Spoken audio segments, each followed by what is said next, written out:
नमस्कार दोस्तों, कैसे हो आप। मैं आपका दोस्त मंगलराम चौधरी आपके सामने हाजिर हूँ एक बड़ी परीक्षा के बारे में सूचना देने के लिए। और आपको भी पता हो गया होगा, आज से जो राजस्थान में पटवार की वैकेंसी निकली है उसके आवेदन शुरू हो गए हैं। और दोस्तों, जी जान से आप मेहनत कीजिएगा और इसमें लगिएगा। पहले हम चर्चा कर लेते हैं कि इसमें कौन कौन सी बातों का आपको सावधानी रखनी है। कभी कभी हम फॉर्म भरते समय बहुत सी चीज़ें बिना देखे ही भर लेते हैं या जानकारी प्राप्त नहीं करते हैं, तो उससे संबंधित हम देखेंगे कि मोटे मोटे आपके ऐसे लगभग 20 पृष्ठ की विभक्ति है वो, लेकिन फिर भी सभी चीज़ें आपको जानने की आवश्यकता नहीं है। मैं आपको मोटी चीज़ें बता देता हूँ जिसमें आपको क्या ध्यान रखने की ज़रूरत है, या कौन सी एज लिमिट है, या योग्यता कौन सी है, ये सब बातें, शुल्क कौन कितना है, ये सब बातें हम यहाँ पर करेंगे। तो देखिएगा, आपको पता ही है वैकेंसी आ चुकी है दोस्तों। और वैकेंसी आ चुकी है तो इसके बारे में अगर मैं चर्चा करूँ तो कौन सी, देखिएगा कुल पदों की जो संख्या है ना, वो संख्या तो कितनी है दोस्तों, वो पदों की संख्या है आपके सामने 2020 पद। कितने हैं? 2020 पद है। और उनमें से जो टीएसपी के लिए रखे गए हैं वो कितने रखे गए हैं? 287 पद रखे गए हैं। जबकि नॉन टीएसपी के लिए कितने रखे गए हैं? 1733 पद रखे गए हैं। तो हम कह सकते हैं कि नॉन टीएसपी के लिए कितनी है? 1733 पर है, जबकि टीएसपी के लिए कितनी है? 287 है। कुल कितने पद हैं? तो 2020 पदों पर ये वैकेंसी होनी है। जबकि आवेदन की बात करें तो मैंने कहा जैसा कि आज से यानी कि 22 फरवरी 2025 से के आवेदन शुरू हो गए। कभी कभी विद्यार्थी को पता ही नहीं रहता कि अभी तो भर लेंगे और डेट निकल जाती है या लास्ट में साइट बिजी हो जाती है। तो आपको पता रखना चाहिए, समय पर क्या कीजिएगा, आवेदन कीजिएगा। तो 22 मार्च से इसके यानी कि आज से इसके आवेदन शुरू हो रहे हैं दोस्तों। और लास्ट डेट कब है इसकी? 23 मार्च 2025 को। और साहब या तो बहुत दूर जा रहा भाई, पता ही नहीं चलता बहुत दूर तो कब निकल जाएगी। तो आप तो जल्दी से भर दीजिएगा 22 फरवरी 2025 से ही। और लास्ट डेट कब है दोस्तों इसकी? 23 मार्च 2025 को है। जबकि अगर हम भरते समय जो आपकी फीस, हालांकि आपको पता है तो कुछ वैकेंसियों में तो फीस नहीं लगती है वर्तमान में, क्योंकि पिछली सरकार ने ये छूट दी थी। और आशा है ये सरकार भी कुछ ना कुछ इसके बारे में सोचेगी, ताकि विद्यार्थी को बार बार फीस न देना पड़े। पहले ही वो बेरोजगार है और उस बेरोजगारी में बार बार अगर वो फीस देगा तो समस्याएं बढ़ जाएगी। तो देखिएगा, इसकी फीस कितनी है? वही 600 रुपये है। अगर कोई सामान्य विद्यार्थी है यानी जनरल है और ओबीसी है तो उसको कितने देने होंगे? 600 रुपये फीस देनी होगी। और अगर हम बात करें अन्य, जैसे मान लीजिएगा साहब अन्य जो वर्ग है, SC ST है, उनके लिए कितना है? 400 रुपये फीस है।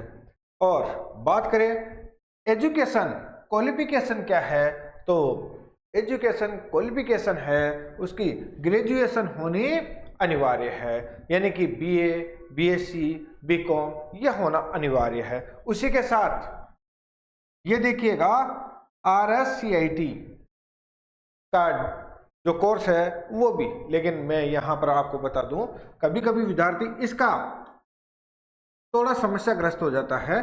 तो कैसे हो जाता है? कभी कभी भरने वाले जो कास्ट और से ई मित्र वाले हैं, वो छोटे से लालच का कारण कि RCIT करवाने के चक्कर में वो क्या कर देते हैं कि आपका अगर ये नहीं है तो फॉर्म नहीं भर सकते। तो मैं उन विद्यार्थियों को कहूँगा कि हालांकि करना तो है ही आपको, लेकिन जिसका नहीं हो रखा है वो भी आवेदन कर सकते हैं। ये अपेयरिंग में डाल दीजिएगा, कोई दिक्कत नहीं है, बाद में भी किया जा सकता है। तो जिसने अभी तक ये नहीं किया है उसे घबराने की बिल्कुल जरूरत नहीं है कि हम फॉर्म लगा ही नहीं सकते क्या। बिल्कुल आप फॉर्म लगा सकते हो। तो और मैं उन ई मित्र भाइयों को भी जो चलाते हैं उनको भी निवेदन करूंगा कि जो बेरोजगार युवा है वो बेचारे ऐसे ही परेशान रहते हैं, तो उनको भ्रमित ना करें और उनको ये कह दीजिएगा कि बाद में आप कर सकते हो और अपेयरिंग में डालकर उनका फॉर्म जरूर भरे। एज लिमिट की बात करूं तो 18 साल से लेकर कितना है बेटा, 40 साल तक फॉर्म लगा सकते हो। एज की गणना इसमें ध्यान में रखिएगा कब से की जाएगी, 1 जनवरी 2026 से की जाएगी। इस चीज का भी आप ध्यान में रखिएगा बेटा जी। जैसे मैं आपसे बात करूं, आप अगर 17.5 साल के हो तब भी फॉर्म लगा सकते हो, क्योंकि आपकी गणना कब से की जाएगी, 1 जनवरी 2026 को आप कितने साल के हो जाने चाहिएगा, 18 साल के हो जाना चाहिएगा। ये आपको ध्यान में रखना है।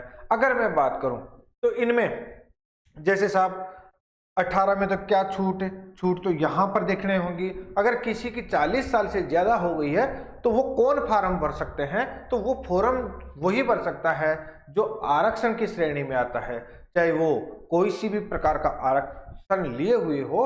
उनको एज लिमिट में कितने साल की दोस्तों, 5 साल की क्या मिली हुई है, छूट मिली हुई है। ये भी आपको ध्यान में रखना है। चलिएगा, तो एज लिमिट इसकी ये रहेगी। ये तो बात हो गई है फी से संबंधित, फॉर्म कब स्टार्ट हो रहे हैं, लास्ट डेट कब है, और क्वालिफिकेशन क्या है उसकी, और एज लिमिट क्या है। इसके अलावा अगर हम बात करें तो देखिएगा उसे और क्या योग्यता हो, तो उसके लिए ध्यान में रखना सीईटी, और वो भी कौन सा, ग्रेजुएशन। ग्रेजुएशन में सीईटी किया हुआ हो तो अगर वो पास है यानी कि 40% अंक ला रखा है तो वो क्या कर सकता है, फॉर्म अप्लाई कर सकता है। इस चीज का आप क्या रखोगे, ध्यान में रखोगे। तो ये भी इसकी क्या हो गई है, एक योग्यता हो गई है। ये तो बात हो गई है दोस्तों योग्यता की। अगर हम बात कर ले देखिएगा तो इसकी एग्जाम है, अगर परीक्षा तिथि की बात की जाए तो वो 2025 में ही 11/5/2025 के आसपास होगी। तो ये भी आप क्या रख सकते हो, ध्यान में रख सकते हो।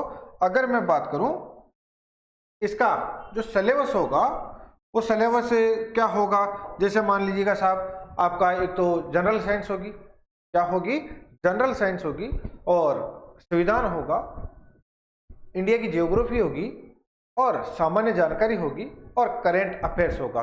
ये एक तो ये रहा, और उसके लगभग कितने क्वेश्चन, आपके लगभग 38 क्वेश्चन के आसपास उसके आएंगे। और अगर मैं बात करूं तो 30 क्वेश्चन के आसपास आपके राजस्थान से संबंधित, उसमें चाहे आपका आर्ट हो गया है, कल्चर हो गई है, हिस्ट्री हो गई है, ये विभिन्न चीजें। लेकिन मेरे एक बात समझ में नहीं आई कि जहां पर सिलेबस में उन्होंने राजस्थान जियोग्राफी डाल रखी है, लेकिन अगर नीचे उन्होंने जो बिंदु डाले हैं सिलेबस के उनमें राजस्थान जियोग्राफी का कोई टॉपिक नहीं है। जब टॉपिक ही नहीं है तो आपने ऊपर सिलेबस में राजस्थान जियोग्राफी क्यों डाला। मैं थोड़ा अधीनस्थ बोर्ड से ये समझना चाहूंगा, और आशा है अगर वो मेरी बात पहुंच रही है उन तक तो इसका स्पष्टीकरण जरूर करें कि जब ज्योग्राफी के नीचे के पॉइंटों में आपने एक भी टॉपिक ज्योग्राफी से रिलेटेड नहीं दिया है तो फिर आपने ऊपर ज्योग्राफी शब्द क्यों प्रयोग किया है। अगर आपने राजस्थान की ज्योग्राफी शब्द प्रयोग किया है तो वहां पर निश्चित तौर से कोई झीलें देते, कोई नदियां देते, कोई भौतिक प्रदेश देते, कुछ ना कुछ तो देते, लेकिन आपने सिलेबस में नीचे जो एक्सप्लेन किया है उसमें कोई भी ज्योग्राफी का टॉपिक नहीं है। तो आप आशा है ये बात थोड़ा स्पष्टीकरण कर देंगे। देखिएगा, और ऐसे भी अधीनस्थ बोर्ड के जो अध्यक्ष है वो काफी एक्टिव है और शानदार है, तो आशा है वो इसका स्पष्टीकरण जरूर ही देंगे। अगर मैं बात करूं दोस्तों तो ये तो हो गई राजस्थान से संबंधित, कंप्यूटर से संबंधित भी क्वेश्चन आएंगे, और उसी प्रकार से मैथ और रीजनिंग से संबंधित भी क्वेश्चन आएंगे। तो जो कुल मिलाकर कर लीजिएगा 150 क्वेश्चन होंगे, 300 नंबर के होंगे। इसके लिए अलग से हम एक वीडियो लेकर आएंगे, संपूर्ण सिलेबस पर चर्चा करेंगे। अब भी केवल हमारा चर्चा का उद्देश्य है आपको ये समय पर पता चल जाए कि फॉर्म कब से स्टार्ट हो रहे हैं और कौन कौन सी चीजों की सावधानियां रखनी जरूरी है। इतना ध्यान में रख लीजिएगा। आप फॉर्म स्टार्ट हो गए हैं, फॉर्म जरूर डालिएगा और तैयारी में लग जाइएगा। 2025 में बहुत सी वैकेंसियां, कभी कभी हम सोचते रहते हैं इसका पहले तो ये करता रहता है, वही वैकेंसी नहीं है, वैकेंसी नहीं है, जब आ जाती है तो फिर अभी कर लूँगा, अभी तो फॉर्म में लगाया है। भाई आपको एक सही दिशा में क्या करनी है बेटा जी, तैयारी करनी है। अगर आपको लगना है तो आज से ही लग जाइएगा, सबसे पहले फॉर्म लगा कर आइएगा। मिलते हैं दोस्तों। अब इसके हम सिलेबस के अकॉर्डिंग इसी चैनल पर आपकी कंटिन्यू क्लासेस देंगे। आप मस्त रहिएगा, स्वस्थ रहिएगा। मिलते हैं दोस्तों आगे फिर अगले नेक्स्ट वीडियो पर, तब तक के लिए धन्यवाद।